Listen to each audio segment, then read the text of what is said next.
Good afternoon, ladies and gentlemen, and welcome to the Co-op Podcast, episode 136. I'm your host, Richard Bailey Jr., and today I'm joined by Mr. Gary A. Swaby. What's up, Gary? Hey, what's up? No cam today, unfortunately, because it's a bit late. I'm a bit tired at the moment, so no cam. Maybe next time. But I'm here. What's up, guys? How's it going? It's all good. And we also are joined by Mr. Jake James Lugo. How's it going, Mr. Lugo? Doing well, man. I've been busy playing a lot of games and stuff, following the news. Now I finally get a Sunday where I could just chill for a minute and just absorb everything. Oh, yes, that's absolutely needed and necessary. That's how I spent my yesterday, or tried to, rather. So that's a good thing. So, for those of you who don't know, in case you haven't been catching up with news, there was a lot that went down this week that we are going to discuss.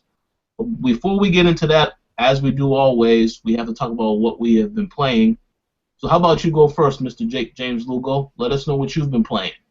Well, I've been playing a lot. I can one of the games I've been playing I cannot talk about just yet, but right before I go to New York Comic Con, I'm heading over to New York Comic Con next week, which is right now we're on the 27th, so New York Comic Con is happening on the 8th to I believe it's the 11th or 12th, I believe it is. But right before there, I'll be able to post up a review and talk about a game I've been playing for a while now, and I'm gonna have a lot of choice things to say. But besides that, I've been playing a lot of Destiny, as always. I got a chance to do the Black Spindle challenge with a bunch of buddies of mine, and my God, was that thing hard. I'll tell you right now, Bungie is making their fans work really, really hard for a lot of their little secrets and extras in year two, which I think is great because it's really fun and enjoyable discovering all these little different things that are new to the game that people have yet to discover. Who knows how much more there might be, but my God, how hard is this? Like, even just grinding it out and getting a bunch of weapons, getting a super high light level like the 290 range and stuff,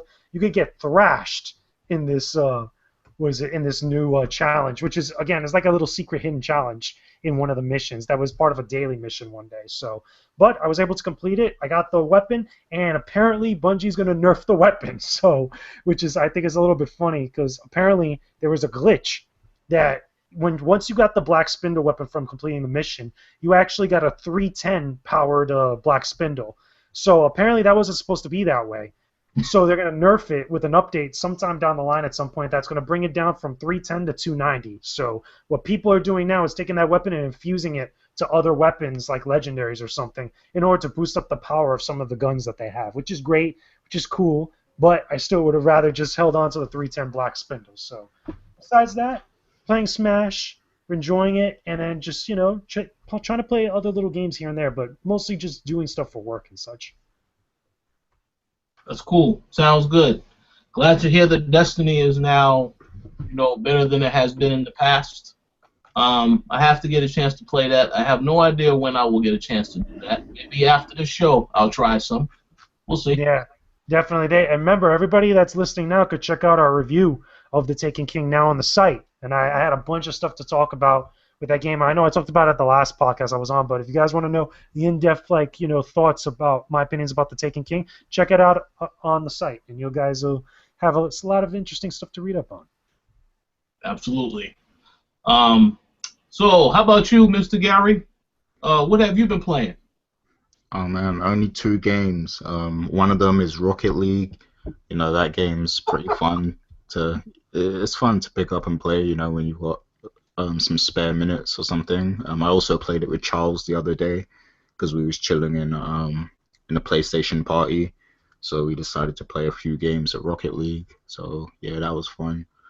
And the other game is Metal Gear Solid 5: The Phantom Pain. Now, I know last week I was all like, oh, I'm just going to focus on beating this game now, so I can move on to Destiny.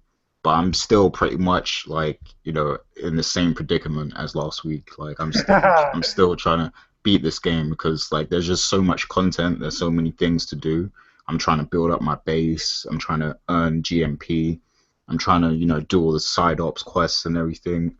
And I have progressed through the story. I'm on chapter 2 now. And I'm at the stage where it's got a lot of repetition in a campaign now. Like I actually have to play some of the older missions, like they're harder versions of the older missions, and I have to complete those before I can progress to the new missions. So that stuff is really annoying. I know Tony mentioned that in his review, and I think he's mentioned it a couple times on the Throwdown as well. So yeah, he'll tell you how annoying it is to have to, replay old missions. It feels very filler, and it kind of ruins the quality of the game a little bit, especially because the story was really starting to pick up at the end of chapter 1, and going into chapter 2, like the story is actually a lot better than it was before. But it's just the fact that it's hard to get to those story elements because you have to replay these old missions, and they've made it almost impossible to beat some of them because they raised the difficulty level and the requirements of what you actually got to do to beat them. So yeah, that stuff is annoying. But hey, that's them for you. That's Konami for you. I know they rushed the later parts of the game, so maybe that had something to do with it. Well, I don't think that Kojima was involved with some of them later parts. Well, I don't know. Yeah, because they took out like a whole section of the game that was supposed to be in it, so maybe it's something to do with that. I wouldn't be surprised. There's a lot of unanswered questions there, from what I heard, and such. Not only surrounding the development of all that stuff, but even looking at like the significance of that content that was pulled. It's not like Kojima just to pull something out, especially if it's such big fan service for what was going on. Again, I don't want to get into too much of spoilers and such, but that's not like Kojima just to do something like that. That's true. Absolutely true. So, is that pretty much all you've been playing, Gary? Yeah, that's it. Okay, so I've also been playing a lot of games. I got a chance to try out FIFA 16. It's an okay game. Actually, Mr. Kennedy is writing up a review for that game, so you can expect that in the future on the site. I never played FIFA 15, so I don't really know what's different other than the fact that they now have the female players in the game as well. The game is just okay. From when I played FIFA 14, it feels like it's pretty much the same game. But that concludes as far as FIFA is concerned. Two games that I've been playing a lot of, again, Forza Motorsport 6, trying to basically get all the achievements, go through all the tracks, the showcase events, everything in the game. Still a fun game. I know the last show I complained about an issue I had with the multiplayer because it was that particular incident, but I haven't had that issue since, so yeah, that's good. The game had just launched at that time, so you have to anticipate that it will probably be a heavy launch and they will have a few issues they need to work out, but they fixed that for the most part, so I don't have any complaints. But yeah, I've been playing plenty of FIFA. I'm going to say Forza. The other game that I have been playing a lot of course, NBA 2K16. This is a game that people were able to pre-order, and those that pre-ordered got it on Friday. If you didn't pre-order, then it's coming out this Tuesday. I have a review I'm working on now that I will try to have done before it comes out on Tuesday. But let me just say this right now. I played NBA Live 16 last week as well. The gameplay in Live is not as good as it should be. NBA 2K16 is the better game, obviously, as expected, but it has a lot of issues that Live gets a lot better. For example, the face scanning. In NBA Live, they have an app that you have to use to do the face scanning. They don't have that in NBA 2K16. You have to use either your Kinect camera or your PlayStation 4 camera, and a lot of people are still having complaints about the faces not coming out to look anything like them. I mean, I scanned my face. It looked absolutely nothing like me. Nothing. No eyes, nose, nothing looked like me. I'm like, what the hell is this? So that is a problem. Now, the big selling point of the game is the story mode, which they have, the My Career story mode that is directed by Spike Lee. It's a very ambitious undertaking, but the main issue with that mode right now is that you control the player and then the story is scripted. There is nothing that you can really do beyond choosing certain stuff, but you can't make some of the more important choices off the court. And to me, that's a problem. You Can know, I ask a question real quickly? Sorry to interject, because I think it might be important. yeah. Is that similar to how the UFC game treated their story? Like, in between like career matches and stuff, you get like dialogue from specific types of players or like key important people within the business. Because I know the EA game, like you'll get like a dialogue section from like Ronda Rousey or something like that. Well, here's the thing. If it's a dialogue only, then there has some of those similar elements. But no, this is like full on cutscenes. Yeah, that's what I mean. Like, when it's them talking to the camera is what I mean. Not like, written dialogue. Oh, well, no. I haven't played the UFC game, so I wouldn't know for sure if it's exactly like that. There's probably some elements taken from it. But pretty much the story is focused on a player that grows up in Harlem and is trying to make it big in the NBA. You play a couple high school games, and then you play some college games, and then you go right straight to the NBA. And meanwhile, there's a story going on in the background with the family, and you starting to see how your popularity and fame changes the people around you to do stuff that, I mean, it has great concepts, but the execution is not there because you don't really have full control over what happens off the court. Case in point, there was a scenario where there was a cutscene where the coach is telling me I can't no longer hang out with my best friend because he's reckless, he does stuff and gets in trouble with the law, and then you find out that your character gave him money. Now, that's cool and all, but the thing about it is I can't make that decision as to whether or not I want to hang out with him or not. It's already predetermined. That's the problem with it, because you don't really feel like you have any control of that stuff. It introduces it as an interesting element, but you don't have any control outside of making a decision of which college you want to go to and then which offer you want to take once you hit free agency. Outside of that, there is no other choices. And I understand it can't be that ambitious, but when you introduce these elements into it, you got to make the execution a little bit better. And with Spike Lee, certain stuff in that story is very dramatic when it doesn't need to be dramatic. But I guess it is what it is. It's a great set piece for I want to see what they do in the future. But I mean, I'll have a lot more to say about it in the review. I didn't want to go into too much detail, but that story mode really just, I had to say something about it because I have a lot of issues with it. But the game itself is fun. Outside of that, anyone who is an NBA fan, you don't really care too much about the story, you'll enjoy what the game offers because in the off days you can do stuff like endorsement deals, and then you get to do like little things with other athletes. You don't really get to meet them. It's just like they'll have an event, and then you can just do you want to hang out with this person that day and make that connection.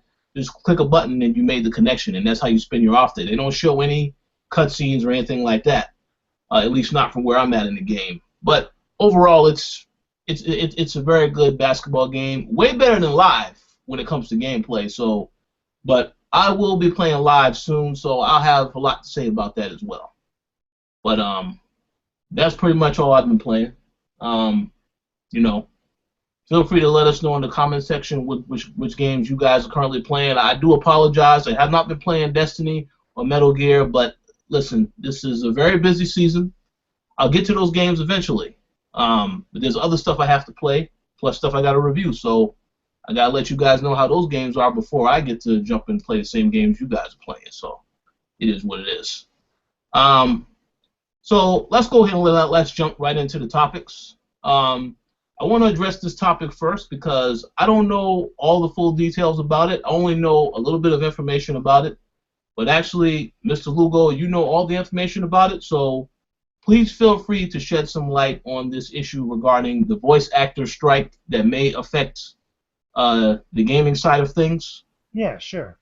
Yeah. Sure, no problem. So there's a lot to dissect here, but I'm going to try to streamline it and kind of compact it as easily as I can. Now, a couple prefaces to this, okay, because you guys are going to understand this is going to be a very confusing thing, and it has to do a lot with some of the stuff going on in the background and what can and cannot be said at the current moment. Like a lot of it has to do with open negotiations between both a couple big-name publishers as well as SAG-AFTRA, which is the company or the union that represents all these voice actors that pretty much are involved with AAA game development. So you got guys like Nolan North, Troy Baker, Richard Epcar, David Hayter. The list goes on. So anybody that you've heard their voice in a video game for some of your favorite characters, that pretty much some of the biggest games in the industry today right now has some sort of say in this or whatnot. But again, it's going to get very confusing. So what happened was I got a chance to talk to a couple voice actors,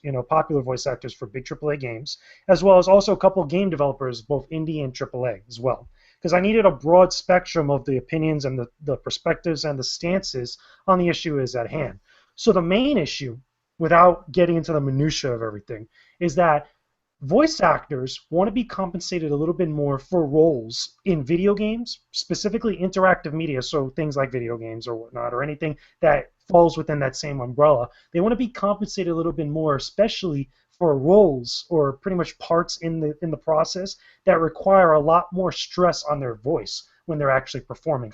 So pretty much more physically exerting performances, as well as also they want to be compensated for the use of their voices in other kind of like, not sub-medias, but kind of like offshoots of the project of what they're doing. So basically like all the merchandising and all the little voice sound clips that are used in the marketing and all their types of stuff related to that game, they want to be compensated for that, because at the current moment they get zero.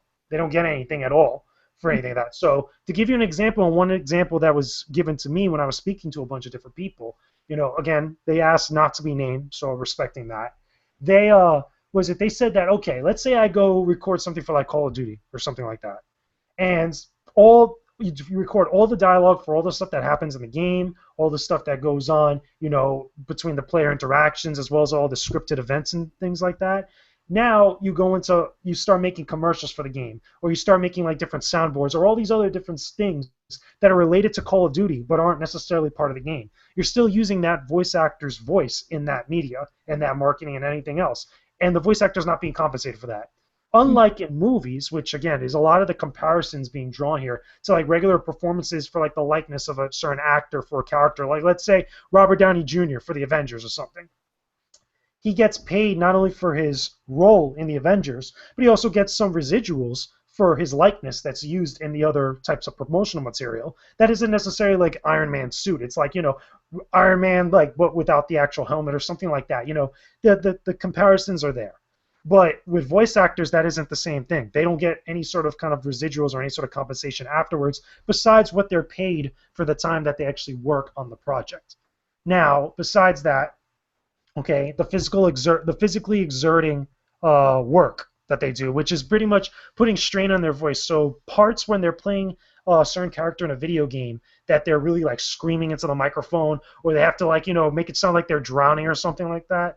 I've talked to voice actors in the past when I've gone to conventions where their tactic for doing something like that, when a character's drowning, they'll drink water and actually try to like gush out the water from their mouth in order to make it sound like they're actually drowning, because it sounds more authentic like that. So with that being said, okay, they want to be able to be compensated for that, because that's a potentially damaging thing that could really affect their other work that they have a responsibility for. So let's say they go to one part or one voice recording session, and oh my God, that's my dog in my background.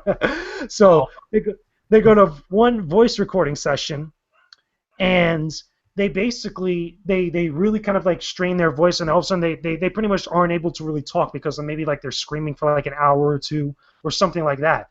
They still have to go to another job or another audition that, in order for them to live, in order for them to actually have to actually have any sort of like part in a big major game.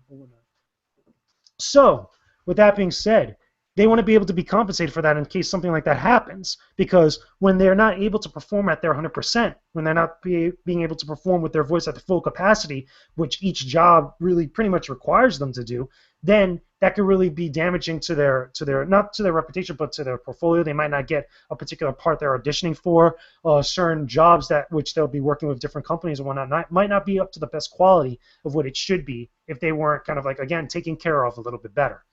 There's a positive and a negative to this. Okay, now again, this is a lot of what's being put out there is what a lot of the voice actors are pretty much saying. A lot of what SAG-AFTRA, again, the union is saying. They have a whole, pretty much a giant write-up about it, which you could find on their website. Again, I'm not going to get into like the specific points of that, but it gets into a lot of dollars and cents and a lot of legalese, which is always the thing with stuff like this. But on the flip side of that, Okay, having talked to a couple game developers, which I think is a little bit much more interesting at this point, is that a lot of the people that work on games that are like the programmers, the modelers, the texture artists and such, they get paid for that, but again, they don't get those same type of residuals pretty much like what the voice actors are asking for, which this is where the whole hashtag performance matters thing kind of started up because the voice actors want to be kind of treated again like actors, like which is understandable. They want to be able to be compensated because that's their bread and butter. Their voice is how they make their money and how they actually fulfill their duties as a voice actor or voice actress.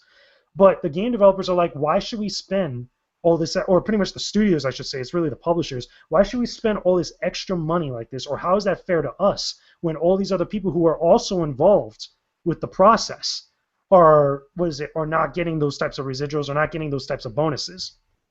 Now again, it gets really all kind of like broken up and gets all over the place because now you start talking about, well, voice actors, they're straining their voices, they need to do this for their jobs and such, but this could also greatly affect their other jobs that they have obligations to other companies, not just with the company you're working for. On top of that, this all gets into like, okay, so which one has the more kind of like weight during the process of a game's development or a game's creation and such? What about all the bonuses that now, since gaming has become such a big medium, an entertainment medium that's made so much money, some games even breaking the bank on like their first couple of days of release, like Grand Theft Auto 5. I mean, when that game came out, it made boatloads of money and such. So this money is going someplace. Now, the publishers are the guys that are on the development side of things. They're saying like, okay, a lot of that money doesn't always go to everybody's pockets and such. It still has to go to all the money being paid for the development, the programming, the modeling, the marketing, all this other stuff. So, it might not necessarily be fair to them that all of a sudden now they have to pay even extra money for the voice actors that are one part of the process rather than the entire thing that's going on. And again, it's a really big back and forth. It's a really big tug of war. There's been a ton of different things that have been written about it at this point because it's been around for about, I want to say about a week and change, give or take. And I felt like at least now for us here on the co-op was a much more better time to actually talk about it and actually discuss it and really get into the nitty-gritty of it because I wanted to have all the facts. I remember when it first kind of broke out that all these different outlets were really talking about, what the voice actors were saying, how does this affect them or whatnot. But I wanted to know, how does this affect the whole process of game development as a whole? How does this affect everybody? Because the flip side, or at least both sides of the coin on this, is that yes, it affects voice actors with their job and such, but let's say they go on strike, which is now the big question of which is going on. This is what they're voting on in October, early October. They're actually, all the members of the union are actually casting their votes to actually see if they go on strike now. If they end up going on strike, what is this going to mean for the development of other big AAA games that are coming down the line? This isn't going to affect indie developers as much because indie developers don't normally hire union voice actors because most of the time a lot of voice actors, especially big names, are all part of a union. But a lot of indie developers, either they don't use a lot of voice acting or they go to a lot of unknowns that aren't part of unions and such. But how is this going to affect AAA development down the line? And what is this going to mean for a lot of the characters who we have such a resonance with their voices and like how they sound? Their voice defines that character besides their looks and stuff. How's that going to affect a lot of the characters that we know and love? How does this affect Solid Snake? I mean, granted, we probably might not get another Metal Gear game down the line and such, but how's this going to affect Nathan Drake? How's this going to affect Kratos? How's this going to affect Mario? Even though I think Charles Martinet would be pretty good down the line, but there's a lot of open questions that this puts out there and such. So I know I've been talking for a while. Again, there's a lot of stuff, and I know it might sound a little bit disjointed and broken, but again, there's a lot more stuff that's going on here and a lot more stuff that can and cannot be said. But I want to get your guys' opinions based on what you've heard at this point, besides, the perspective of the voice actors, but also the perspective of the game devs and the publishers. So, I mean, what does this mean to you guys as enthusiasts, as fans of gaming?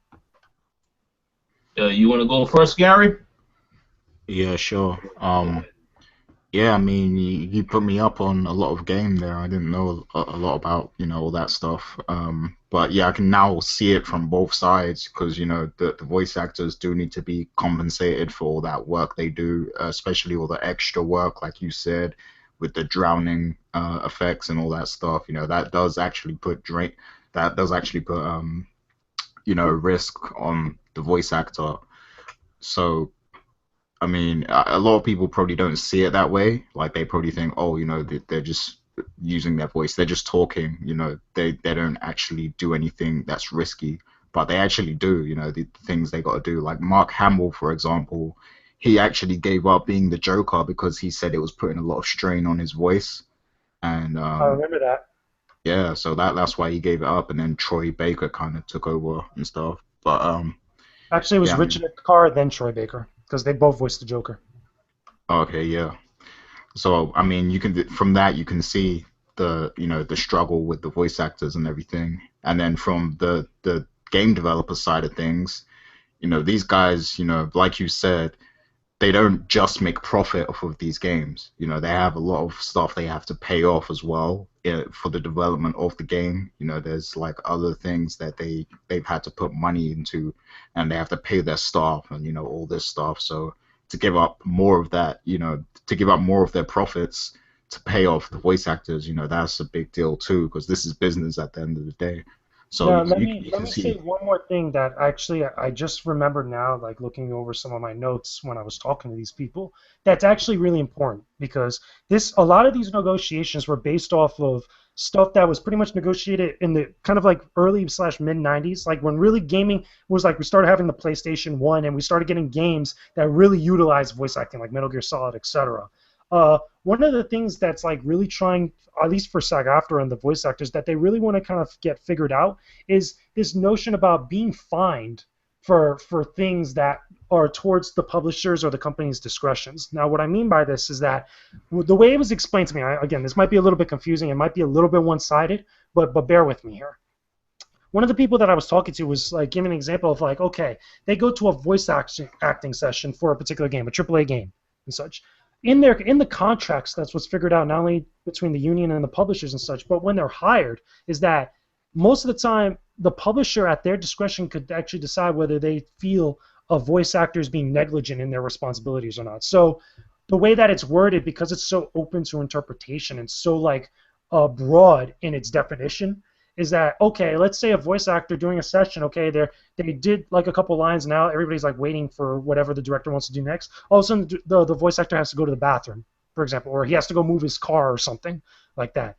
They want the publisher or the companies want to be able to have the right to fine them an absorbent amount of money based off of just actions like that are to their discretion. So the way that they explained it to me anyway was that all of a sudden they could get fined $2,500 for having to go and take like a moment away from the voice acting section to go take care of something really quick, which sounds ridiculous. I know it sounds absolutely insane, but at least this is the general wording and the definition of like how these contracts and these negotiations are going at this point and why they're kind of clamoring for a lot of change and re-examining of all this stuff, which I can understand totally, sounds really, really insane when you really get down to the minutia of it. But please go ahead. I'm sorry.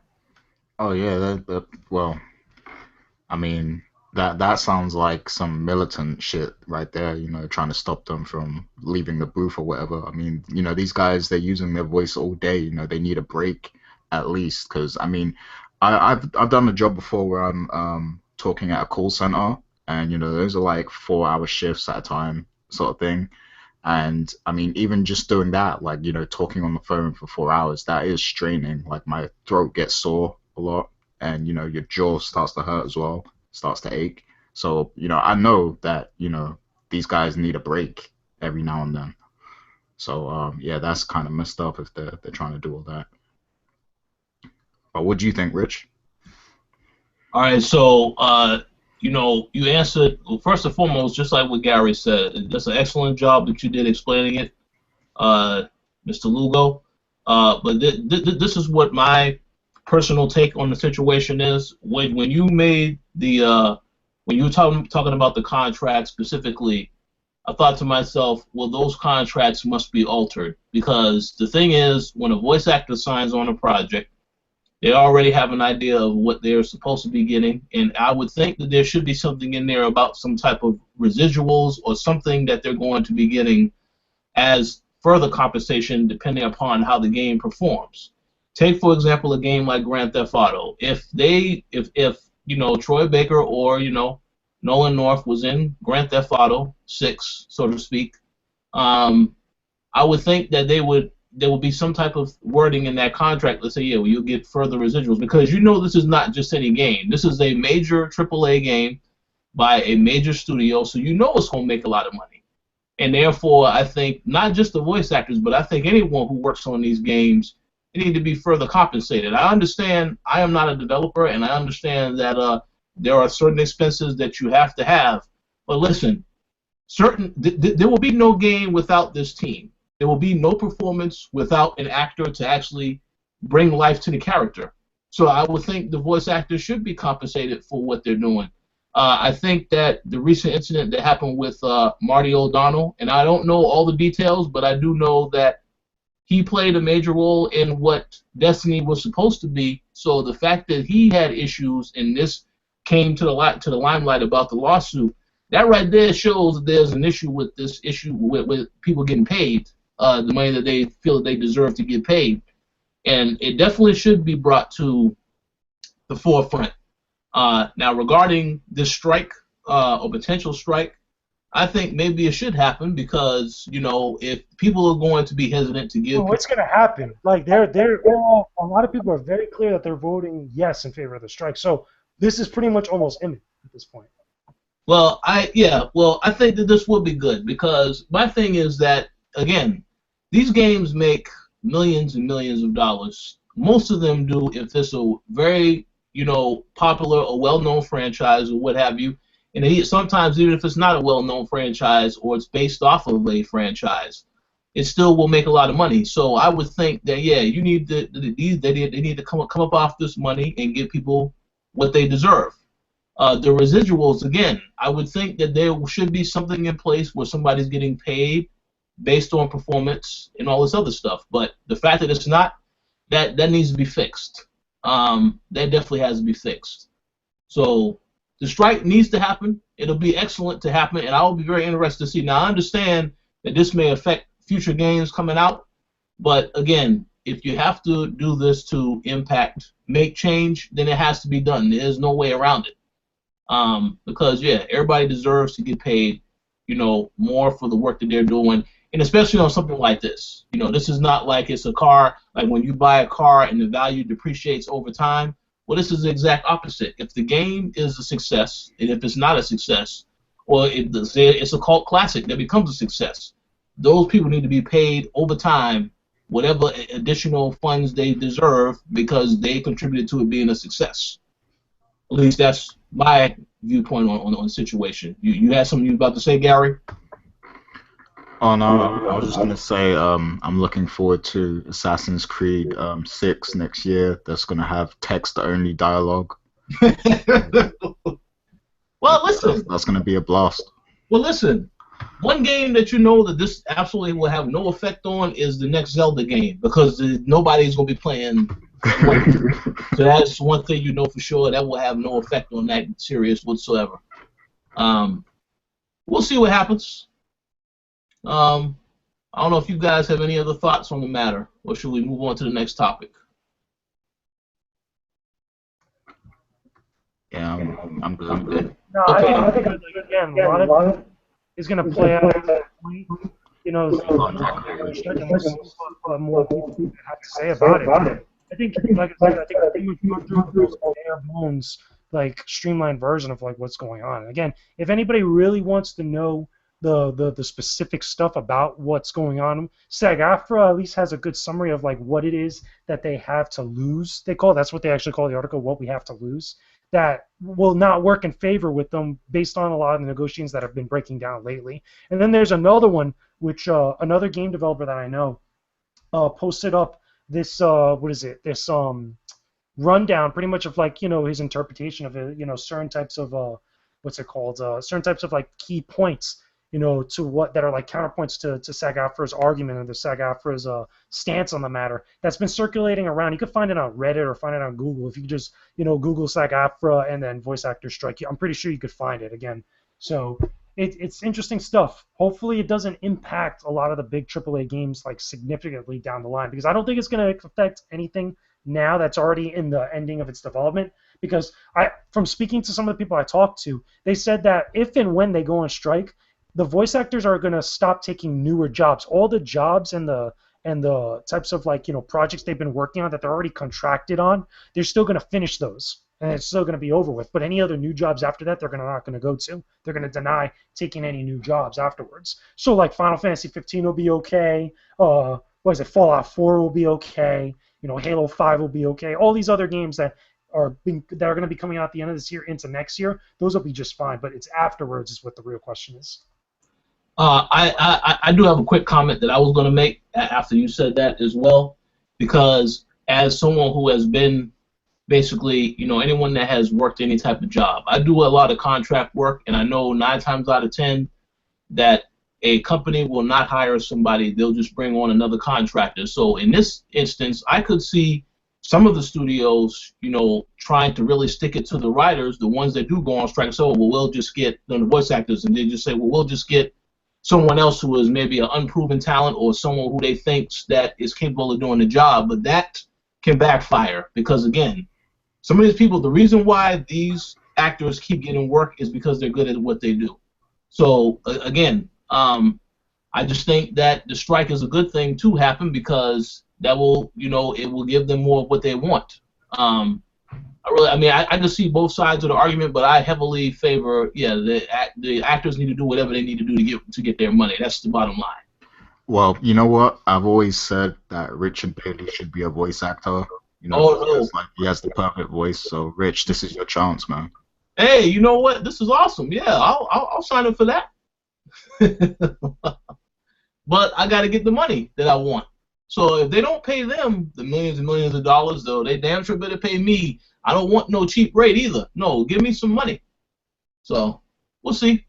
But yeah, I just think that they deserve. I'm pretty sure that some people may say it's one-sided to think that way, but no, anyone who is working on a film or what have you, they should get what they deserve. Now I say that not knowing what they're already getting off the top of these jobs, but I do think if it's continuing to make money and it's a success, and I use Grand Theft Auto as a perfect example of something that is making a ton of money, Destiny as well. The people who are involved, they better be getting paid. That's all I got to say about that, because these games are still making money. They're still on NPD charts. And Grand Theft Auto has been out for a while. It's still on NPD, so yeah, people better be getting paid for the work they did. But that's all I got to say about that. You guys ready to move on to the next topic? Yep, I'm good. All right, cool. Thank you for the insight, because I didn't know all the details, but yeah, you were very thorough, so I appreciate that. So, okay, we're going to go now from one game to another. We're going to talk about a statement that was made this week regarding Halo 6, and also something that Phil Spencer said. First and foremost, 343 has already said that they are already planning Halo 6. I guess it's in heavy. I guess they're heavily thinking about it right now. 5 is not out until next month. Also this week, Phil Spencer says that he thinks the Halo series can go on for 20 more years and still exist at that time. So the question that Gary poses, that I'm going to pose to you guys again, is this too much Halo for everybody? I will answer that question, but before I answer it, let me get you guys' opinion. Well, what do you think, Mr. Jake James Lugo? It's not really to hear about other sequels to games planned out right before a certain game gets released. I'm pretty sure Naughty Dog at some point, like when Uncharted 2 was being, getting ready to ship out, they're already talking about doing Uncharted 3. I'm pretty sure they were probably even quoted at some point, I'm not mistaken, but I know that isn't like an uncommon thing, especially with such a big mega franchise like Halo, a big series that's such an important game title to a particular manufacturer, a particular brand. So I don't think there's anything wrong with that. Now, if they were saying like, okay, next year the next Halo's coming out, then yeah, I would have a problem. I don't think anybody really wants an annualized Halo, in any form or capacity. I know that we're already getting, a Halo Wars, that there was talk about another Halo Wars game, and obviously Halo 5 Guardians is coming out very, very soon. But as far as the next numbered edition of Halo, if it comes out in the next couple years, and they're already talking about it now as far as beginning pre-production on it, which is going to take a while, I have no problem with that. Yeah, sounds good to me. What about you, Gary? What do you think?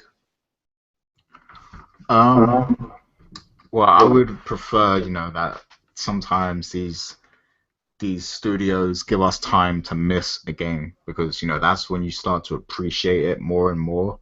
Like if you just get games back to back, even if it's like a couple years, it's a bit like, oh, we've had this too much already, especially with Halo.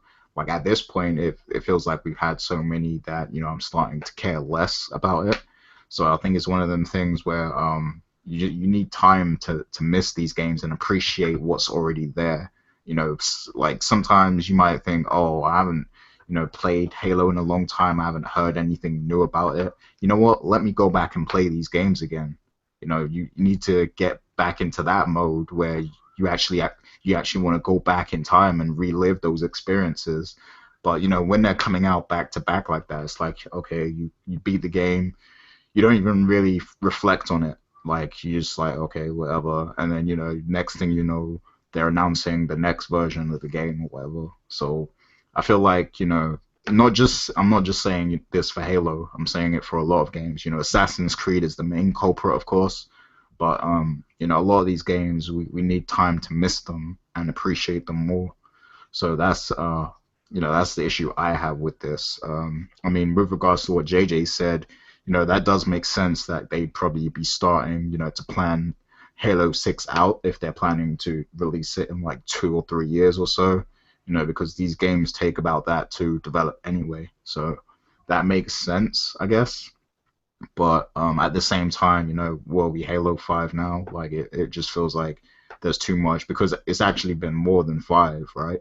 Because there was ODST, there was Reach, Yeah. there's a lot of other Halo games. So yeah.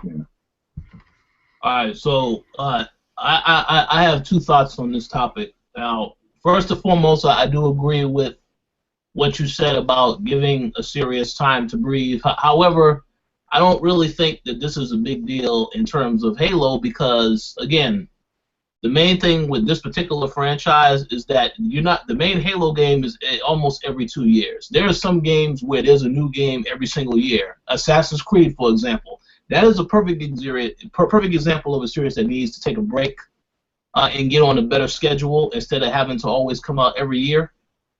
So I don't think that Halo is quite the same degree of, on the same level as far as it needs to take a break because, again, 3 years is still a good amount of time for you to wait and say, okay, maybe it's time for another one. Now, what they're doing with Halo Wars will make you think that it is a serious fatigue now because that's coming out next year. But I don't know if they're going to have a Halo Wars 3 in 2018.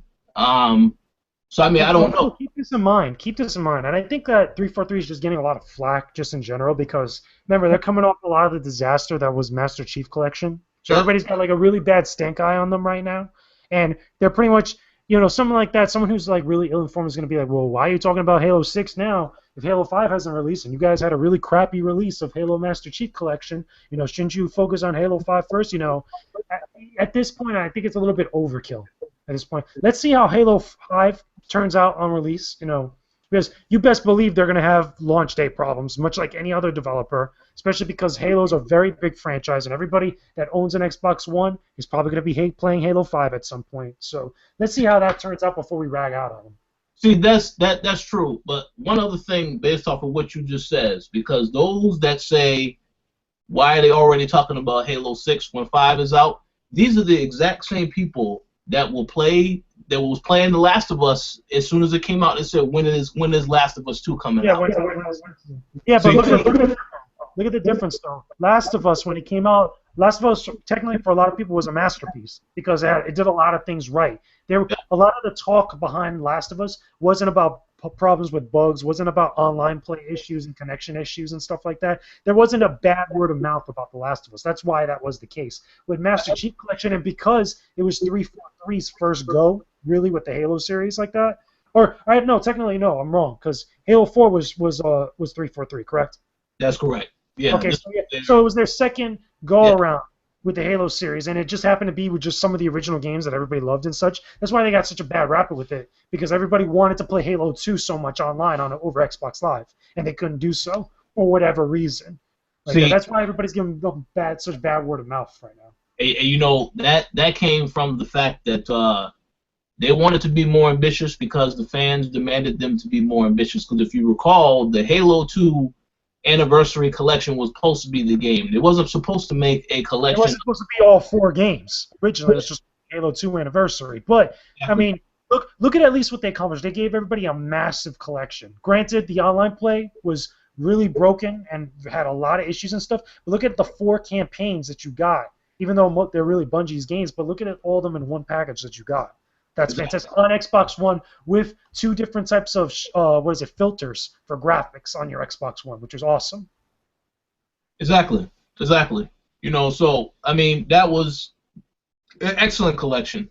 Yeah, it had a few issues, but again, I mean, I'm not giving them a pass. Don't get me wrong. I'm not giving 343 a pass because it is kind of nonsense that we couldn't play any of the Halo games online at that point when that was such a big thing, especially with their marketing. You know, obviously that's a big issue.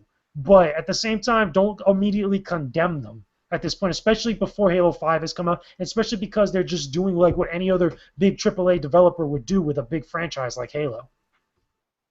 Well, hey, you already know that a lot of people are very harsh critics. And again, going back to what I said before, that they don't look at things on both sides. They don't, and then you show favoritism to one.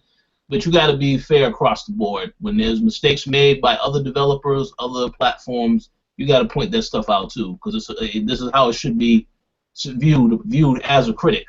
But honestly, as far as Phil Spencer's statement about can the series last for 20 years, I don't see why it couldn't. Because again, the only reason why they're staying with this franchise is because this is what gave Xbox life for the most part. Gears of War is a great franchise. This is the franchise that started it all, though. And that goes all the way back to when Xbox first came out. So it's only obvious that they would stick to it for the same reason that Sony will stick to Uncharted. Because I did see them backtrack a little bit. And yesterday there was a statement released about Uncharted 4 where they kept emphasizing and say, well, this is the end of Nathan Drake. But then they emphasized that a little bit further and said, well, this is a significant moment in the life of the character. They can still have that series go on. And again, they know how important that series is to the PlayStation brand. This is the exact same thing with Microsoft. They know how important Halo is to the brand. So, yeah, they should continue the series because, again, everybody won't be a Halo fan. That's fine. But there are some people who are diehard fans, and they have to cater to their fan base because they will support it. You gonna say something, Gary? Oh, well, I was just gonna say, Halo 5 is apparently gonna sell 9 million. So I mean, they're gonna want to keep. Hold on a second. Who said that? Someone who's an expert in video games, he knows quite a lot. It seems. You know what? He said it's gonna sell 9 million. So Microsoft, they're gonna want to get that 9 million. For the next 20 years, so Yeah, that mook could put a sock in it. He could relax. I mean, listen. I think it will sell extremely well, but I just don't know. There's a lot of stuff that's coming out this fall. One game we're going to talk about a little bit later, which I'm gonna go in on because I'm pretty livid about what was announced regarding that. But again, it is what it is. We'll have to see. But Halo, it would be foolish to think Halo is not going to sell a lot because of the marketing behind it, the campaigns, all the stuff, the money that they're putting into this. There's no way it's not going to at least hit. I can't think of a number. It's going to be millions, but I just don't know what the number is. Now, we'll see if it's 9 million, 7 million, 5. But, hey, to be determined. We'll see what happens. Any final thoughts on this topic? No, that's it. No, I'm good. So, sticking with Xbox, it was revealed yesterday that Microsoft is going to announce 5 new Xbox bundles, Xbox One bundles, holiday bundles, supposedly, starting tomorrow, which is going to be the 28th. And every day they're going to announce a new bundle for the holiday season. So now this leads to the question of which games do we think are going to be bundled, or the packaging, so to speak. Now, just to recap, there's already a Forza 6 bundle. That console looks excellent. I keep thinking about that console every day like I want to buy it, but I look at that price and I'm like, you know what? I'm good for now. Let me get all the games. We have the Halo bundle coming out at the end of October. We have the Elite Xbox One coming out in November. And then, of course, you still have the Gears of War, the Madden, the FIFA, just the regular bundles. There's no special design. So, but wait, is that Gears bundle for the Gears Ultimate Edition or for Gears 4 down the line? Oh, no, Gears Ultimate Edition. Okay, so yeah, then the one that I respect afterwards that would be coming would be the Gears 4 one eventually. Oh, yeah, I'm pretty sure that's definitely going to be. But these are just for this holiday, like 2016, right? But yeah, that's for 2016. But yeah, my question to you guys are, what do you think these bundles are? I already know what these bundles are. I have a very good idea of what it is. But what do you think that these bundles are going to be? Yes, based on what's coming out this holiday season. I mean, yeah, pretty much any big first party, especially title that's coming out this holiday season, is probably could have a bundle. If not bundled in with another game. At this point. I think Fallout 4 is gonna have one. Yeah. Either that or yeah. Tomb Raider. I could get behind that. Yeah, I could definitely see that. Did you already say Tomb Raider, Rich? I can't remember. Oh, I didn't say my picks yet, but no. Go ahead, Gary. Tell me your 5. Yeah. Alright, I think Fallout, Tomb Raider. Damn, I had another one. I can't remember now. A Just Cause maybe. That's all I got right now. So, I'm trying to think off the top of my head like what games are like what big games I should say are coming out this holiday season besides what we just mentioned, like because I'm thinking back to E3, but a lot of the games aren't coming out this holiday season. So and also a lot of those games already have bundles on PlayStation, so that also cancel out someone thinking that it'll be on Xbox. There's no Battlefront bundle because they're all PlayStation with that camp right now. What's that? Star Wars? Star Wars Battlefront, yeah, that right now I think only has a Call of Duty, you know that as well. Call of Duty also, we know that. There's no Destiny one. I don't think there's a Destiny bundle with the Taken King, right? Nope. All right. Not for Xbox. That's for PlayStation. Well, oh really? Wait, there's actually a PlayStation one? Oh yeah, that white console with the. Not the original Destiny game. I'm talking about for Taken King. Yeah, that's what it is. Oh really? Oh, I didn't know that. Okay. Yeah, that white one. Yeah. Okay. So you need more time to think about your choices? Yeah, I only got those 3 that I mentioned. I'm with Gary on this one. Oh, okay, so here's the thing. Tomb Raider is a guarantee because Microsoft. Here's a little inside tip. When I went to request Tomb Raider, Square Enix would not take the request. They said Microsoft is handling all of the marketing and stuff for the game. So I would have to believe that definitely is going to be one console that they will announce because that's a game that they want. A lot of people will want this holiday season. That's one. Number 2, I definitely think that you will see a Fallout 4 because of the relationship between Microsoft and Bethesda that they talked about at the conference when they announced the mods that are also going to be coming to PlayStation 4 now. I think that's a guarantee of one that you'll see. Number 3, I think Rainbow Six, because Rainbow Six, if you recall, they have the whole backwards compatibility thing with Vegas, and they announced that at their conference for a reason. So I think that you may very well see a bundle for that, possibly. Number 4 would be Just Cause again, because Just Cause, another game that has backwards compatibility. Now I don't really understand why they would want to have that as the main game for the but whatever, we'll see. And last but certainly not least, if I have to pick one more game, it's going to be very difficult because it is hard to think about this. I would have to think that they may have a bundle that has both Halo 5 and Master Chief Collection. That would be ideal. The Ultimate Halo bundle. That would be kind of cool. Yeah, that would make a lot of sense because some people who, those who didn't pick up Master Chief Collection, probably because they heard of all the issues with the game, they didn't pick up the other bundle that they had. That would be a perfect way to get people to get the whole experience, but they would have to lower some type of price in there at some point in time. Yeah, that one definitely makes sense.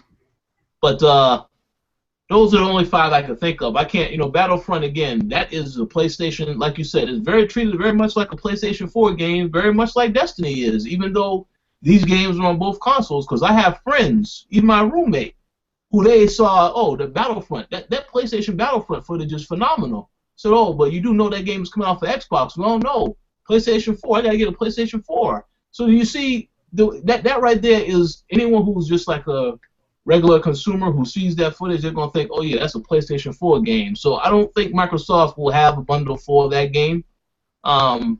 They had it for Madden. That was enough. But we'll see. You guys have any other thoughts as to what it may be another choice or? No, I think we hit them all on the head, really. Yeah. So we'll find out tomorrow. I just find it interesting how they're announcing bundles every day of the week, and I'm thinking to myself, yeah, they're really trying to, there's like no shortage of options if you want an Xbox One or PlayStation 4 this holiday season.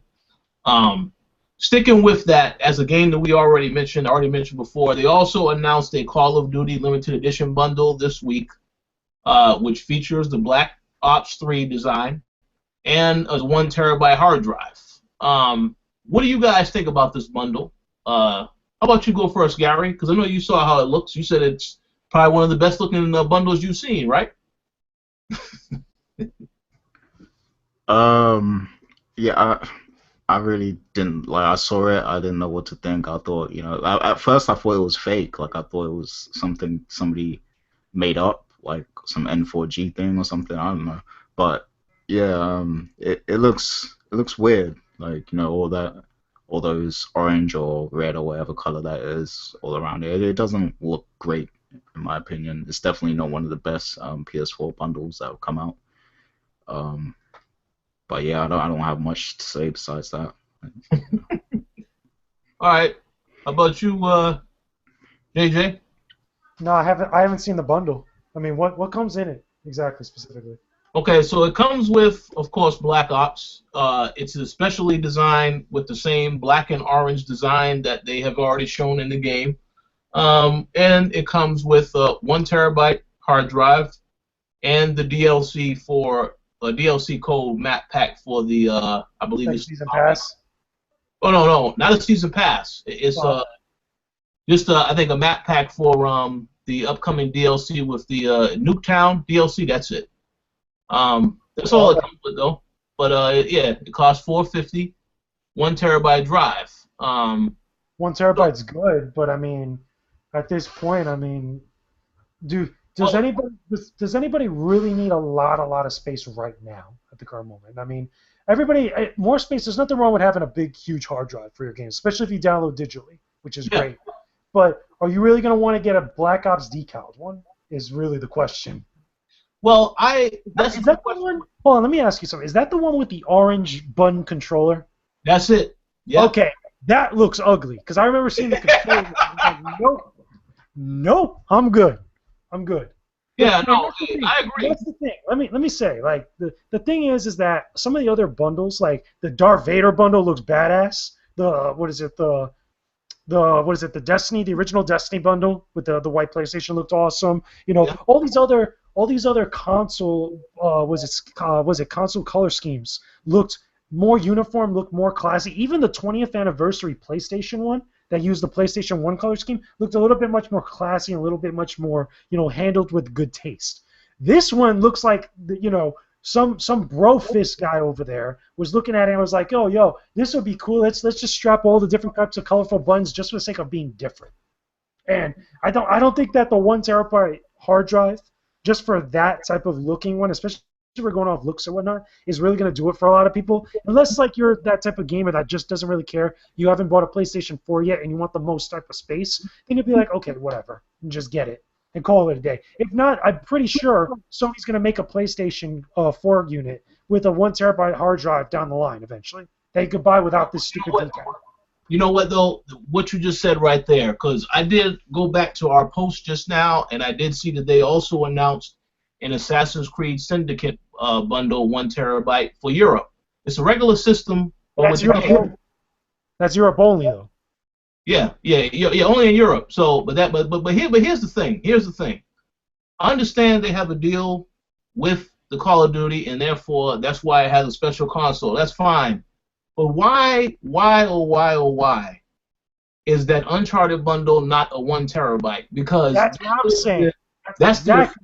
flagship That's franchise. first party. I Yeah, mean, at that point also, I feel like it's a little bit overkill because I feel like maybe it's not so much Sony as much as it is Activision rubbing it in everybody's face that now they're in the PlayStation camp now at this point, or at least a little bit much more so in the PlayStation camp at this point. It just seems like a little bit overkill. yeah, Well, I mean, that just goes to show Sony's state of mind right now. You know, they're all about third party. They don't care about their own first party stuff. Well, I mean, you'll probably see Uncharted 4, PlayStation 4, I would assume. But I'm just thinking to myself, Uncharted is the flagship franchise on that system. That if there was ever going to be a 1 terabyte version, it should be for Uncharted, not for this game. But again, I guess it is what it is. It's all about them partnerships, them third-party deals. Microsoft got their deals too, so we have to acknowledge that as well, because they are going to have something for Tomb Raider. I'm pretty sure of that. But I just think 1 terabyte. I find that to be very interesting. But it is what it is. Any final thoughts? No, I'm good. Yeah. Before we get to, there's more to talk about with Black Ops. Before we get to that, I guess a quick comment that wanted to be made on the future of the Vita.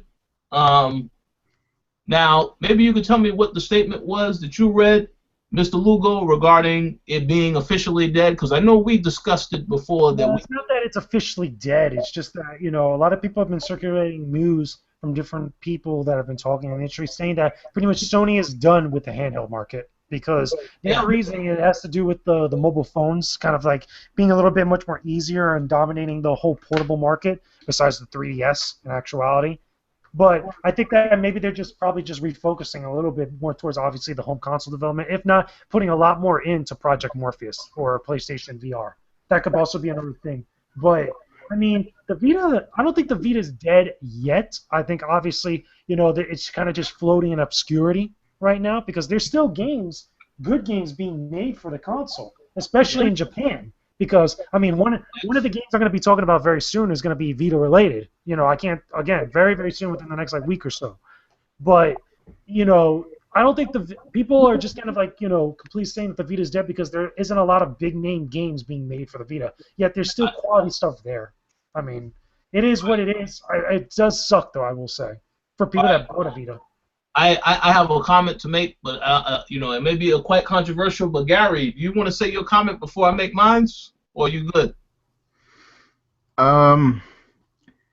Yeah, I mean, I've talked about the VR again and again on the show, and I mean, I'm upset that Sony put out such a great device and then didn't support it. They completely dropped the ball with it.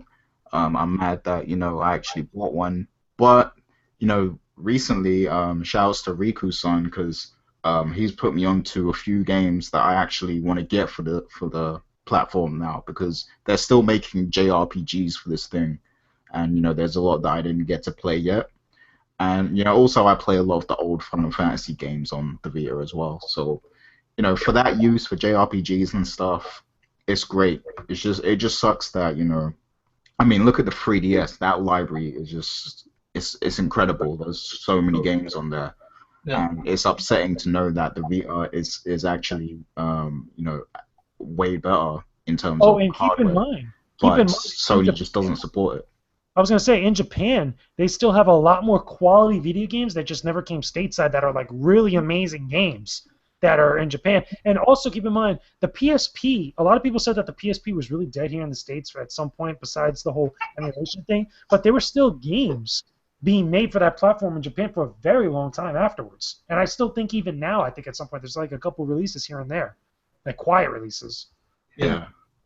But it was the piracy as well that kept the PSP alive for so long as well. Well, yeah, that's what kept it relevant. Yeah. Yeah. So I agree with what a lot of what's said, but I must say this, and I have to keep it real with my perspective. I have no disrespect to anything that we saw at the Tokyo Game Show, but I know that I am not in the art. Like I said last week, I know I am not in the audience that really enjoys too many Japanese titles. I think that the fact that the device is being heavily supported over there, it makes perfect sense and is great. Now, I will hope that Sony would at least try and bring those games over to those that invested in the Vita and want more games on the platform here in the States. Perhaps they will. They are starting to. I'm glad that there will be, more games to look forward to in the future on the device.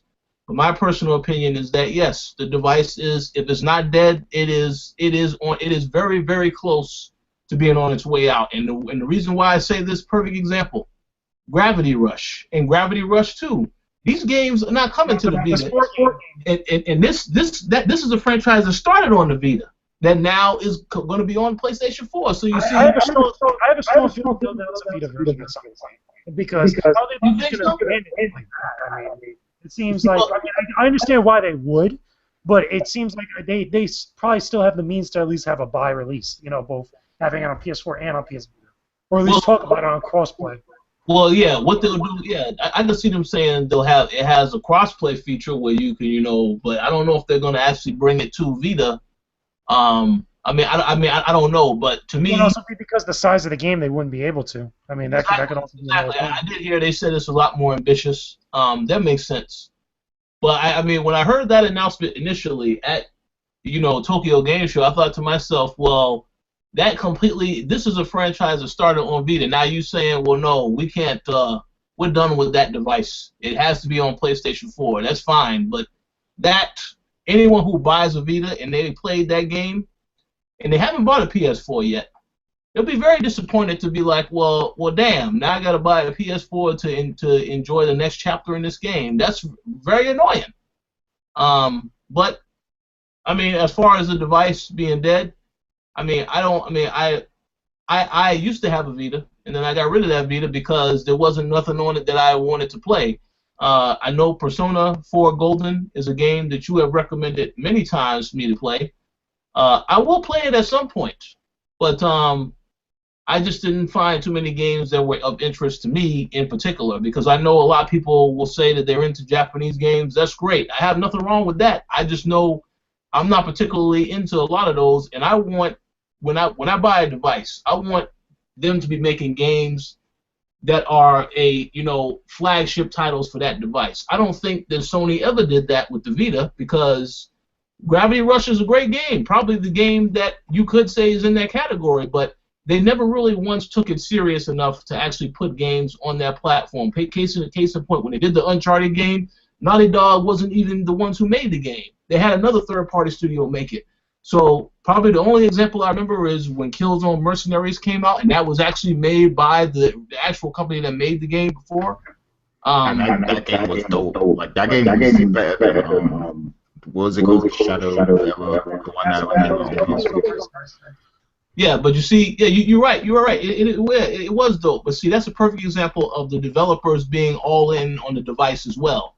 I don't think that all the developers were really getting behind it the way they needed to get behind it, because they had to focus on PlayStation 3 and now PlayStation 4 games. So, but with that said, I do hope that a lot of those games they announced do come over. The device still has some potential. It's a great device. I'm not going to say it's a bad device. It is awesome, but there's no games for it, at least not that I'm interested in. So that's why I said, well, I can't be bothered with this anymore. But for what it's worth, it does have some stuff if you're into that stuff. I know I'm not somebody who was into it, so I have a difference of opinion. Yeah, and going back to what I said last week about PlayStation VR, the VR is what really makes me terrified for how they're going to treat the PlayStation VR. Because, that's a good point. If you're going to create this awesome hardware and then not support it, right, then, what's the point? Well, I think you brought up on the last show, too. I think you guys both announced a couple of games we know are coming to that device. Yeah. But, yeah, I think you also said it needs a killer app, and that 100% agree with that across the board. It needs a killer app to release it, because, a game like, what's the game that's coming out? The space game? Oh, Adrift. No Man's Sky?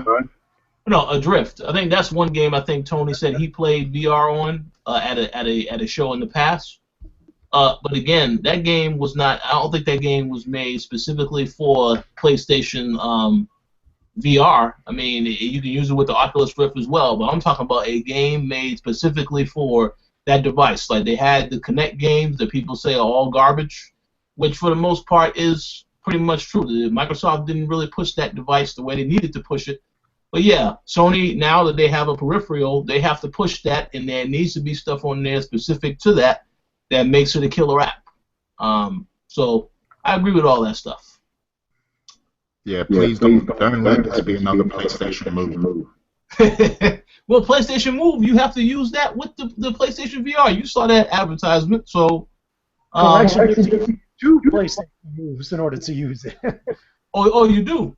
You have to use two, from what I saw. Oh man, well, I don't know if I'm gonna get into that, Gary. So. Well, actually, correction, you could also use the DualShock 4. I remember seeing that though. Okay, that's good. That's good, because I ain't doing nothing with no Move. I'm done with that technology. Yeah, see, they're trying to find ways to bring the Move back, but it's not gonna work. Nobody's gonna use that shit. No, well, they're probably trying to do that because they saw how PlayStation's all them consoles sold. Now they want to try to find other ways to make more money off of other stuff. So it's understood. It's all business. Any final thoughts on this topic? No, I'm good. We're good.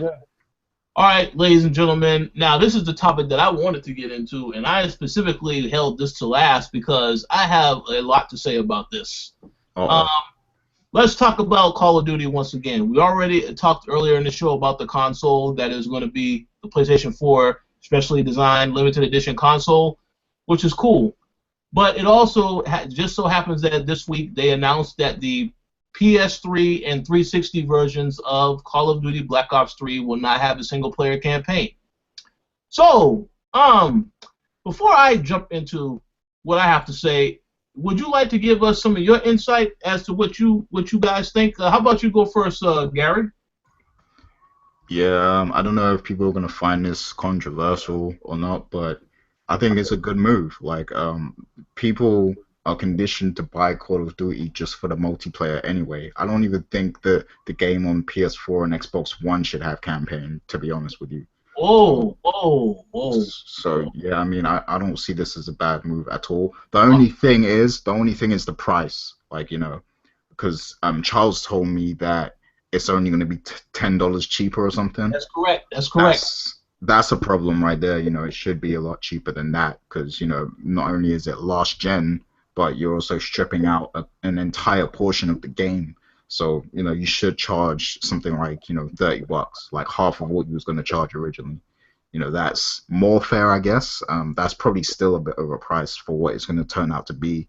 But, I mean, that would be more generous than what you're selling it for now. Yeah. So, yeah, there's a problem with that. And, with most of these online-only games, I think besides Destiny, I think a lot of them should be cheaper in general. Like Evolve and Titanfall. Yes, definitely Evolve. Should have been a lot cheaper. So that's the only problem is the price. If they can get that right, then I don't see any problem with them not adding a campaign to these, first-person shooter games because I know for a fact that if I buy a Call of Duty, I'm just gonna play the multiplayer. I don't care about the campaign on any Call of Duty game anymore. Like, I don't even want to buy the game period anymore. But, I just don't see a problem with it besides the price. So that's my view. Okay, well, I do have something to say about that, but you want to go first, Mr. James Lugo? Tell us what you think. Yeah, I'm actually partially with Gary on this to a point. And the thing is that I agree with him that it's a smart move for them to do that with the PlayStation 3 version, or the last gen version, I should say. Because not only is that going to get people to jump on to the PlayStation 4 or the next gen version or the Xbox One version, but also because they don't have to expend, a whole lot of extra resources, moving over that campaign from the next gen to the last gen and kind of compensating for that or whatnot. What I do disagree with, though, is that as far as it being an ideal choice, as for both versions, both the last gen and the next gen version, because for me, Titanfall wasn't really a game that really had a lot of staying power.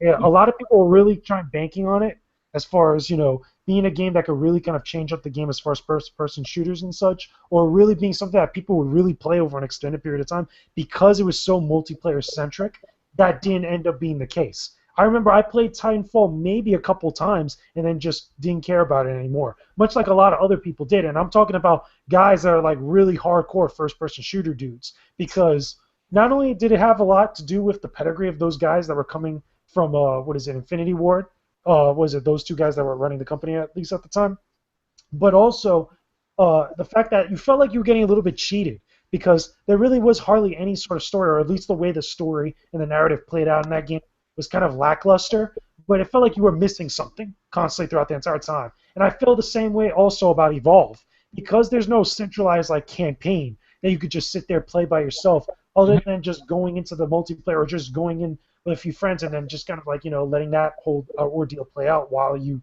go through matches. It feels like there's a huge chunk of your game missing. And I think that at least people, especially people that complain a lot about first-person shooters, whether it's Destiny, whether it's Call of Duty, whether it's Halo, whatever, they want that experience as much as they complain about it. Because look at Destiny. People complain to hell about the single-player content with Destiny, as far as like the narrative and the story and all that stuff. But even though they were really immersed in the multiplayer content, but they still complain about it. And as soon as Bungie got that feedback, they went back and really kind of revamped a lot of the narrative and the presentation of that content in the Taken King. And I feel like if someone would like Call of Duty, okay, or at least a series like Call of Duty, was to completely just abandon the whole idea of a single-player campaign or a single-player story, I feel obviously the backlash would be pretty significant, because Call of Duty is known for having pretty interesting, pretty awesome and spectacular single-player campaigns for most of the games in the series. That's not only where its grassroots was in the original Call of Duty games, but also even for the Modern Warfare games. There was a lot of big talk about the single-player campaign for the Call of Duty series. So I feel like that's not something they could really just abandon so easily like that. I think it's getting tired personally. Like the whole, it's the same shit like every Call of Duty game. You have the big Michael Bay, parts of the game and everything. Like those are the only standout moments. Like I think at first they were great. Call of Duty 4 campaign was great. The Black Ops, 1 and 2, they were great. But I just feel like the campaign's getting tired, and I think the only reason to really play that game is the multiplayer anyway, and even that's getting lame now. So, but that's just my take, Okay, so no, you finished, or you still got something else you're about to say? No, go ahead. All right, so here's the thing. I respect both of the opinions of what you guys said. You both made some very valid points.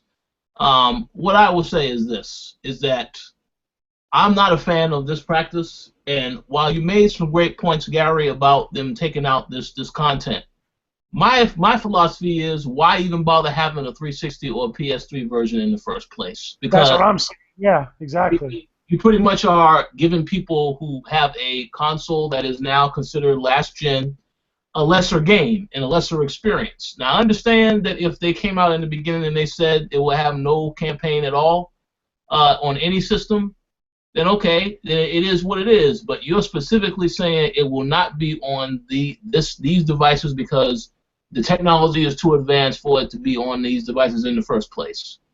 Now, here's the issue. You guys mentioned Titanfall and Evolve. These games, they were very hyped up before they came out, Titanfall especially, but what they introduced was the concept of, let's make a multiplayer-only game, and let's still charge $60 for it.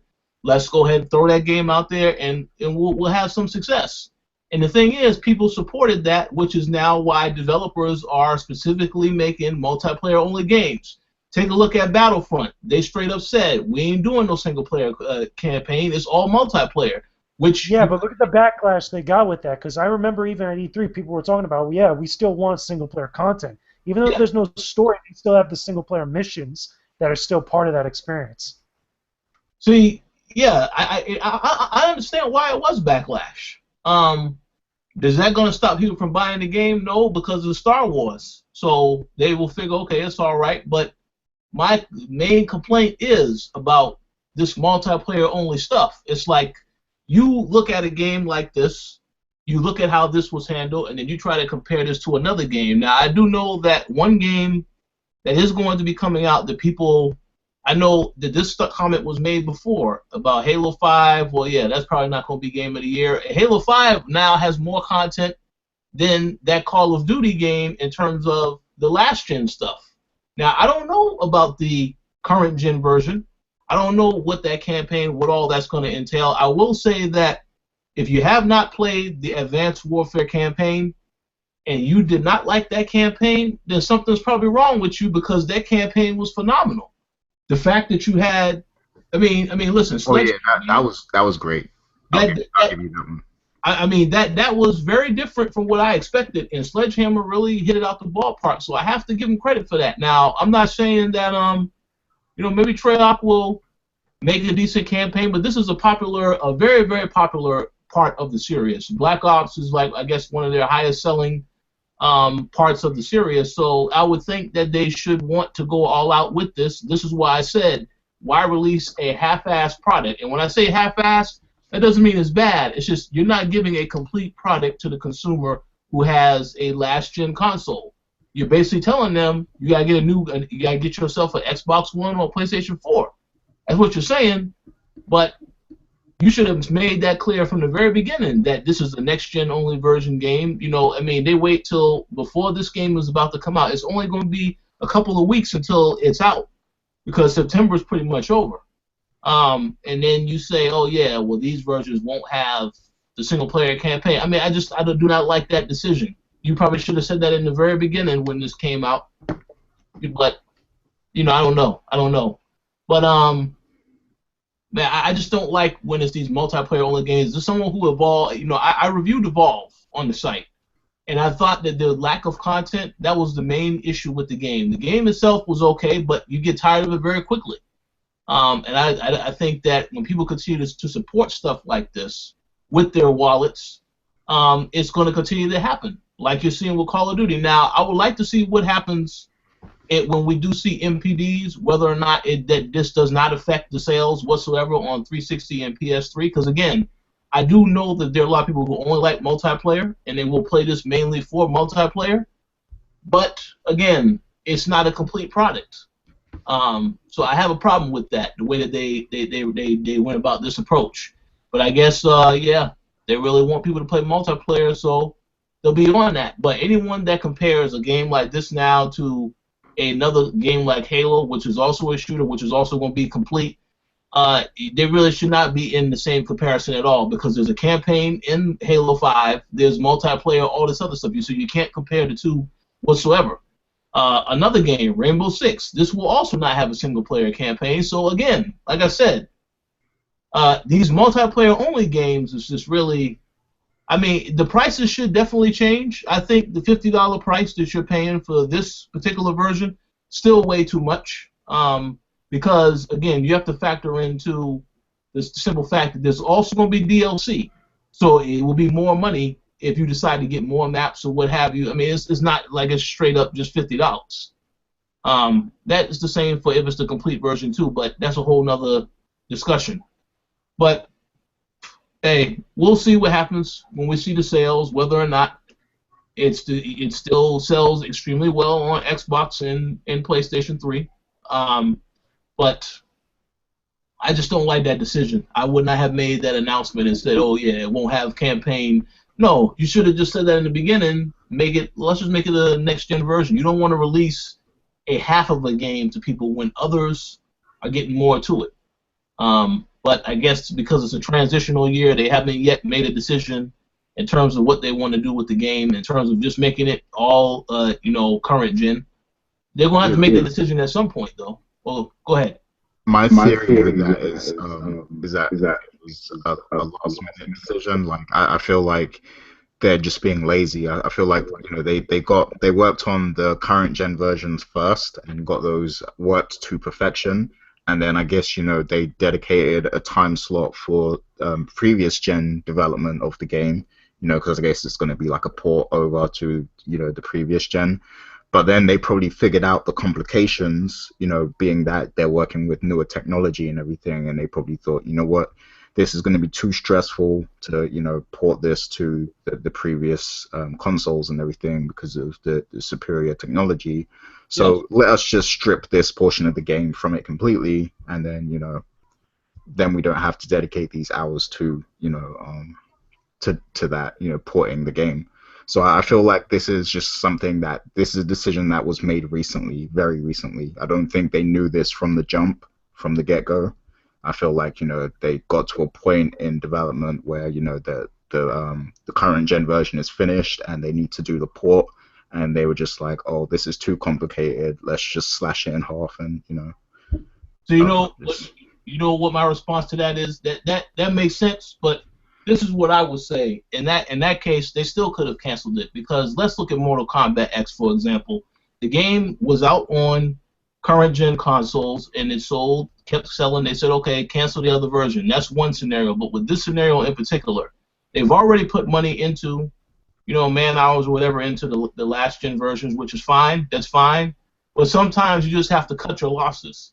And the whole thing about it is that they have this deal with Sony, so it's guaranteed to be a major seller on PlayStation 4. Why not just leave it and let that be and said, okay, we don't need to worry about last gen. Just don't have it come off of last gen. Go ahead. Oh no, finish what you were saying. Oh no, I'm just saying, yeah, you don't need to have it on last gen. Just focus on the current gen, because we already have this deal with Sony, so we know we're going to be getting money off of that. And I mean, will push people to buy consoles, because I would have to assume that this holiday season, a lot of consoles are going to get bought, whether it's the Xbox One or PlayStation 4. So, I mean, it would make more sense to just say, no, we're going to just make this a current gen only game and not bother with the last gen stuff. But go ahead and say what you was going to say. I was going to say, well, this is Activision we're talking about, and, they'll nickel and dime people any chance they get. So, they probably thought, hey, we can still charge $50 for this, and, if people actually still want to buy it, then, that's more money for us. So. Well, here's a quick question. Activision, right?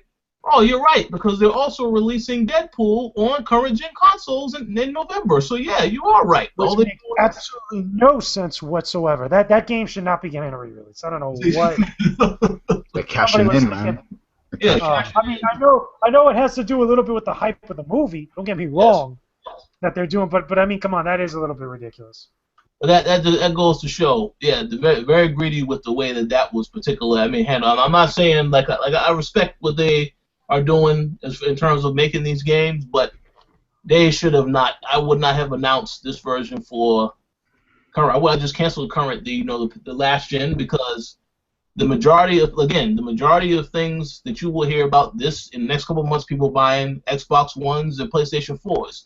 I really don't think anybody's going to be wanting to buy this on 360 and PS3, especially now that they know it's not a complete game. The complete game is on the current gen, so you should just cut your losses and just get a current gen console. And just like they should cut their losses and say, well, let's only make this for current gen. We don't need to worry about last gen. So, but again, this is Activision. Anything that they do, their reputation is stuff they have to live with afterward. It would affect them specifically. But again, when we have a discussion about Game of the Year at the end of the year, and we talk about games, we try to compare, just be mindful. Call of Duty, I really don't know if you can compare this to Halo again, because now Halo has more content than Call of Duty does, period. Now, with the current gen version of Call of Duty, maybe the campaign will be there, Call of Duty is trying to be more like Destiny now at this point, because if you've played the beta that they had on PS4, you notice a lot of similarities to Destiny. You're right. You're right. You're right. And they copy stuff from Titanfall too. It's like all these games, they copy from. So there's no innovation really at this point. The one thing about Advanced Warfare is that game, it copies some stuff as well. But again, it's the same thing where it's the future setting. So this game, by comparison, I don't really think it's going to be too. I don't know what to think about it. It feels very much like the last game, because it's not a different setting. It's the same setting, more technology. I don't know. I just don't know. When I played the multiplayer beta, it was very chaotic. There's a lot of shit going on. I didn't know what the hell was going on half the time. It's just so much stuff going on at once. But we'll see what happens. We'll see. Oh, I got two more things to say. Okay. With regards to Advanced Warfare, the campaign, Yeah. yes, you're right. That was probably one of the better Call of Duty campaigns, but that was mainly because of Kevin Spacey. So, you Yeah, know, your boy Troy Baker too. oh yeah, yeah. Of course, he always does a great job. And with regards to Battlefront as well, see the people who are upset that it's not going to have a campaign. I kind of don't feel like it should because the thing is, EA are already creating a game that's going to give you a Star Wars story. That's going to be in another game. You know, the Star Wars story that you want is going to come. It's just in another game. You know, Battlefront is just all about the warfare side of things. It's about the Star Wars combat. So I don't feel like that game actually needed a campaign anyway. Well, a quick question: the original Battlefront is only a multiplayer game, right? Yep. Okay, so all right. Wrong, completely wrong. Oh, it's Oh, wrong. That's oh, not. it does have a So campaign? the first two Battlefront games have campaigns. They have the first Battlefront campaign isn't presented kind of like that it would be kind of like a story per se. It's just a series of missions. It's called Galactic Conquest, really. Oh, okay, But the well, yeah. second one actually has a story. The second Battlefront 2 actually has a story where it follows the story of the clone troopers that turn into the Imperial troopers, the stormtroopers, like that. So, I mean, and also the same thing also goes for the ones that were on PSP. They also had stories as well. But keep all this in mind. All those games were made by a different company. They were made by Pandemic for the most part. So Yeah. this is a totally different company that's handling the Battlefront IP. And I think a lot of the spirit of the multiplayer competitiveness is still there, but it's still going to be EA's Battlefront. They even say in the title, this is their version of that. Of that type of game? Okay, well, I still think it makes sense for it to not have the campaign anyway. I'm probably like one of the only people that thinks that, but yeah. I mean, as far as it being priced at 60, I mean, I guess we gotta wait and see how much content there really is for it. I don't know how much content we're expecting from it, or you know how much Yeah, they've said they're gonna give. But That's a good point. I have no idea how much content is in the game. The DLC. What I have noticed, a lot of people are starting to sell gold versions of these games, which is a smart decision. Ubisoft, they're doing that for the Assassin's Creed game next month, where you will be able to get all that DLC. It's $80, but that is a practice that needs to become, a standard because, I mean, all that you paying $60 for the game, and then like Call of Duty, I'm pretty sure that season pass will be $50. That is too much money, but it is what it is. People keep buying it, so they'll keep doing it, I guess. Well, we'll see. I know you still gonna be getting Battlefront, so who I me? you know how it is. Oh yeah. Everybody getting that, right? Everybody here at this site is getting Battlefront. I'm gonna play that one by ear. Like I'm gonna wait and see what everyone else says Yeah, about I'm it getting when it comes Battlefront. out. I know. Yeah. Well, we'll see. I mean, again, Star Wars, so that's gonna sell the game no matter what. But we'll see in terms of everything else. I still think got to find out what's all in the content. So to be determined. Any final thoughts on this topic? No, I'm No, good. I'm good. We're good. So we're gonna wrap up now. Thank you guys for listening to this week's show. We have any final statements? How about you go first? Any shout outs, Mr. Jake James Lugo? No, just shout out to the fans, everybody listening, catching all the different new content that's on the site. Obviously going on with the co-op and all the other podcasts that we have.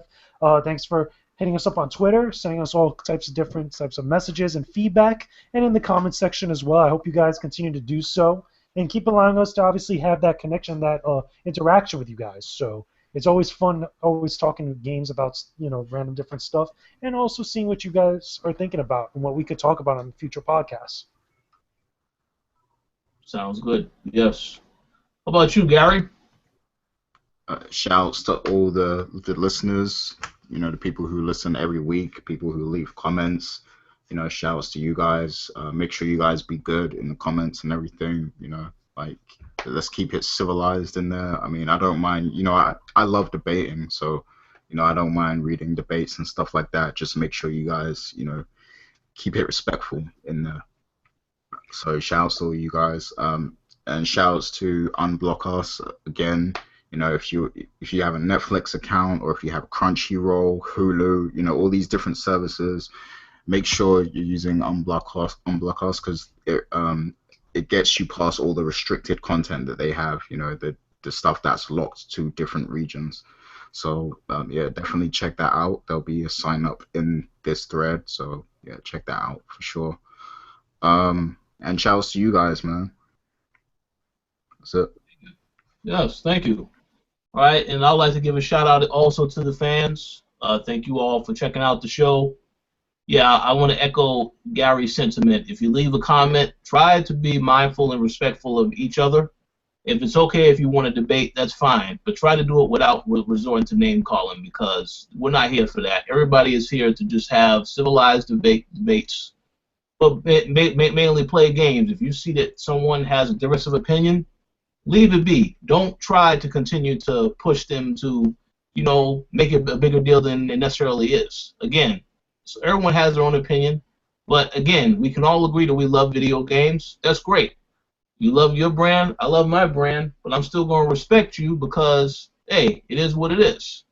Just keep it civilized. For those that got a chance to enter the Halo 5 giveaway, thank you very much. You will be getting contacted very soon if you did win.